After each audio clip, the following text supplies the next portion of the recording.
नमस्कार, कैसे हैं आप सब? आशा करता हूँ आप लोग बहुत अच्छे होंगे। तो आज की वीडियो में हम अर्थशास्त्र के क्षेत्र में जो समस्याएं होती हैं, आखिर क्या समस्याएं उत्पन्न होती हैं, लोगों का क्या कहना है, लोगों का क्या मत है इसके ऊपर, यानी problems related with the scope of economics.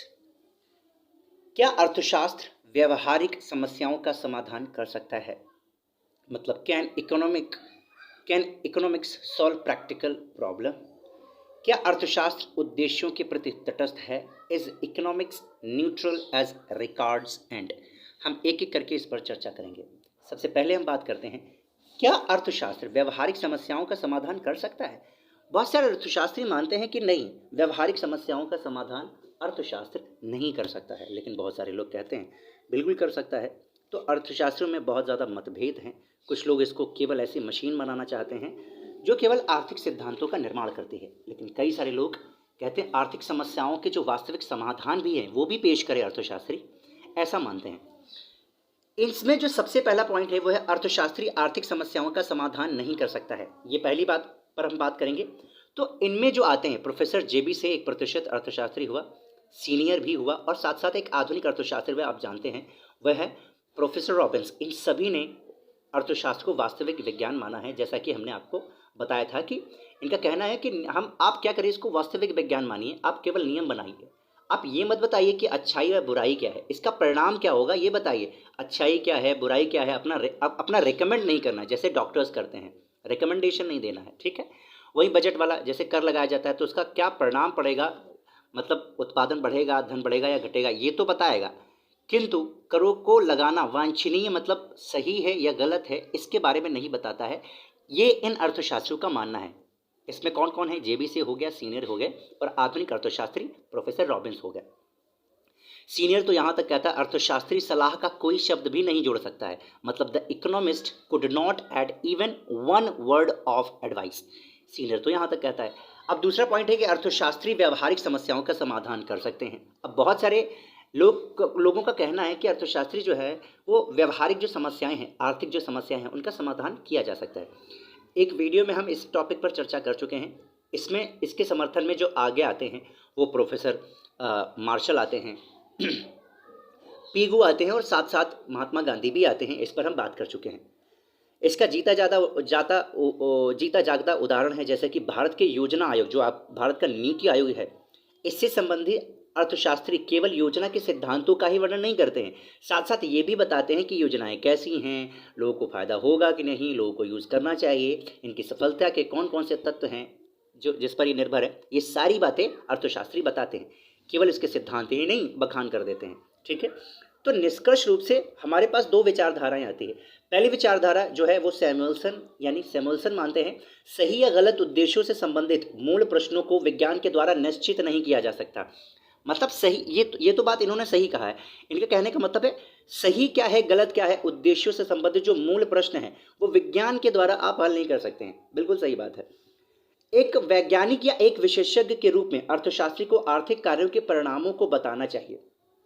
मतलब ये नहीं बताना चाहिए कि सही क्या है, बुरा क्या है, अच्छाई क्या है, बुराई क्या है।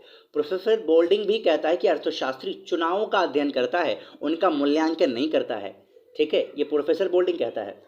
दूसरी विचारधारा में जो है वो फ्रेजर आता है, हेंडरसन और क्वांट, इसके साथ हेल ब्रेनर भी आते हैं। ये सब कहते हैं नहीं नहीं भैया, आर्थिक समस्याओं का समाधान बताना और करना अर्थशास्त्री का एक धर्म है, आप कह सकते हैं केंद्र बिंदु है अर्थशास्त्री का, उसको जरूर बताना चाहिए। व्हाट ऑट टू बी, क्या होना चाहिए ये भी बताना चाहिए, जिसका समर्थन प्रोफेसर मार्शल और प्रोफेसर पीगू भी करते हैं, महात्मा गांधी भी करते हैं। अर्थशास्त्री का कार्य केवल व्याख्या या अनुसंधान करना ही नहीं, अपितु तो समर्थन या निंदा भी करना है। अब जैसे कोई भी एक इकोनॉमिक प्रॉब्लम आती है देश में, तो अर्थशास्त्रियों का ये समझ लीजिए धर्म है कि कुछ लोग तो उनका समर्थन करेंगे, फिर कहेंगे नहीं नहीं ये तो चीज़ गलत है, ये जनता के भलाई में नहीं होगा, ऐसा ऐसा होना चाहिए, कुछ ऐसा भी लोग बोलेंगे, है ना। तो वास्तव में अर्थशास्त्री के कार्यों को तीन भागों में हम बांट सकते हैं। सबसे पहला, आर्थिक प्रणाली के कार्यों का वर्णन करना, जो आर्थिक प्रणाली है उसका वर्णन करना, उससे संबंधित नियम बनाना, मतलब थ्योरीज बनाना, जैसे कि लॉ ऑफ डिमांड वगैरह है, आप जानते हैं, ठीक है। उसके बाद एम्प्लॉयमेंट पे भी बहुत सारे लॉज बने हुए हैं, ऐसे बहुत सारे हैं, विनिमय दर पे है, बहुत सारी चीज़ें हैं, विकास का सिद्धांत है ना, ये सारी चीज़ें हैं। और तीसरा है आर्थिक समस्याओं के समाधान के संबंध में सुझाव भी देना है, जैसे कि डॉक्टर्स अपने मरीजों को देते हैं। सबसे पहले उनकी देखभाल करते हैं, उनको देखते हैं कि कौन सी बीमारी है, फिर उसके बाद उसका इलाज भी करते हैं। या ये नहीं करते हैं कि बीमारी देख लिया और इलाज करने के लिए दूसरे के पास भेज दिया, ऐसा नहीं करते हैं। अतः अर्थशास्त्री का कार्य वर्णनात्मक मतलब डिस्क्रिप्टिव वर्णन करना, सैद्धांतिक यानी थ्योरेटिकल सिद्धांत बनाना और व्यावहारिक मतलब अप्लाइड क्या करना है क्या नहीं किया जाना चाहिए, ये सारी चीज़ें बताना। व्यावहारिकता भी एक अर्थशास्त्र में होना चाहिए। तो ये तीनों बातें इसमें अध्ययन किया जाता है। उसके बाद देखिए, ये कह रहा है क्या अर्थशास्त्र उद्देश्यों के प्रति तटस्थ है, यानी is economics neutral as regards end. तो कई सारे लोग बोलते हैं उद्देश्यों के प्रति तटस्थ है, कई सारे लोग बोलते हैं नहीं नहीं उद्देश्यों के प्रति तटस्थ नहीं है। तो उद्देश्यों के प्रति जो तटस्थ है, इसमें जो लोग हैं वो प्रोफेसर सीनियर हैं, प्रोफेसर रॉबिन्स हैं, और साथ ही साथ ये जो अर्थशास्त्री मत मानते हैं कि जो अर्थशास्त्र है वो लक्ष्यों के प्रति तटस्थ है। इसका अर्थात इसका नीति शास्त्र से दूर तक कोई भी लेना देना नहीं है। प्रोफेसर रॉबिन्स इन विचारों से स्पष्ट करते हैं कि अर्थशास्त्र व अर्थशास्त्री को अच्छाई व बुराई से कुछ भी लेना देना नहीं है। लेकिन कई सारे लोग बोलते हैं नहीं नहीं बिल्कुल लेना देना है। जहाँ वास्तविक विज्ञान मदिरापान की अच्छाइयों बुराइयों के प्रति तटस्थ रहता है, वहीं आदर्श विज्ञान मदिरापान की अच्छाइयों और बुराइयों को बताने के साथ साथ यह बात भी करता है, यह निर्णय भी देता है कि व्यक्ति को मदिरापान करना चाहिए या नहीं करना चाहिए, ये भी विचार रखता है। प्रोफेसर पेगु तो बहुत अच्छी बात कहते हैं इसके बारे में। वो कहते हैं कि अर्थशास्त्र का महत्व ना तो बुद्धि संबंधी व्यायाम होने में है और ना ही अपने लिए सच्चाई स्थापित करने के साधन में, परंतु इसका महत्व नीति शास्त्र को दासी तथा व्यवहार को दास होने में सन्निहित है।